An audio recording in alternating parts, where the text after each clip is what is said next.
Welcome, bout bettors. The fights are upon us, but how can we match the success of last week? I think the key is less exposure.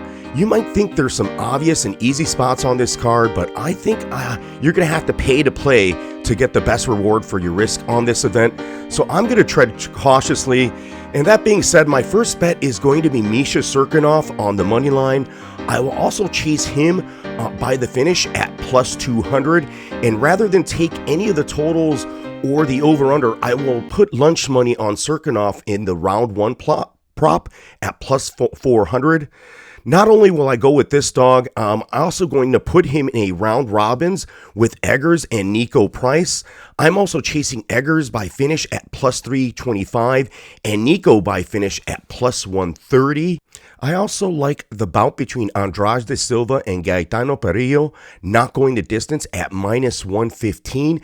These will be my primary players and plays bets of the night for the most part. So why am I staying off O'Neal, Holland, and Santos? As I did pieces on them and I've mentioned or might have leaned in towards them. Well, I'm not off of them completely. And in a moment here, I'll read off my little gambling sheet and notes that I'll just give you a rundown of everything I'm due. But before that, in terms of O'Neal, I did not like the huge size advantage Antonio had at the weigh-ins.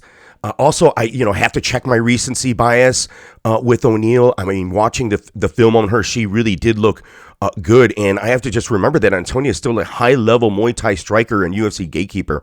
And I'm not super confident that O'Neal smashes it, but I'm still going to chase her by finish at plus 140. And I'm going to chase that submission at plus 350. Antonio, by the way, is plus 300 by decision. And I've heard, other people would chase her by submission as well. I don't know if that size advantage is going to pay off for her. I think O'Neal could be the real thing. Let's see. That's why we gamble. That's why we pay. It's really awesome to see different sides and takes with this. Like I've seen a lot of people favoring the Alex Olivera side versus Nico Price. And I could see that because Nico Price fights with his head and his hands. He likes to get punched, and that makes him very vulnerable to getting knocked out or getting hurt. So in the fight between Kevin Holland and Kyle Dawkins, it's like, man, I mean, I'm here in the Midwest and we wrestle. It's just part of a natural way sort of here. And that's what Dawkins does. So it still scares me that Holland is going to, we're all going to invest in Holland at that price or even put him in a parlay against a fighter that just is a natural wrestler. And that really scares me. If Holland's able to catch him with that reach advantage, that's what we're all sort of betting and hoping on.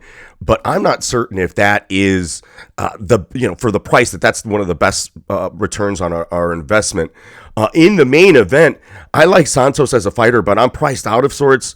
I'm like a kid at the bike shop or the motorcycle shop or whatever who I see the newer, faster bike and that appeals to me in some way. It's style and speed, and I'm not thinking with my wallet. For me, I'm on the dog who can make me more money or I'm out. We'll see at the end of the evening. I'm not going to take a lot or many shots at these best bets, but Alejandro Perez, plus 135 by finish. I mentioned already Andrade de Silva, that bout not going the distance, and maybe possibly him at plus 150 by finish. Stephanie Eggers and Shanna Young, that bout to not go the distance at plus 150, and Stephanie Eggers by finish at plus 325. Again, this is all just for your entertainment purposes only. In the bout between Jamie Mularkey and Devontae Smith, man, I like that Jamie Mularkey by submission plus 900. That isn't going to happen. Devontae Smith is plus 120 by finish. I'm going to stay away from that bout. There's nothing really there for me. I'm going to pass. I'm going to use Karol Rosa in a parlay leg. I'm not certain who I'm going to put it with. I'm not going to put it with the not to go the distance prop in the bout between Santos and Walker. I've already mentioned Antonio Chinchenko and Casey O'Neal, what's going to happen there. Alexander Hernandez and Mike Breeden. I might go with Alexander Hernandez here by the TKO at plus 140 or the submission at plus 500. I'm going to avoid that fight.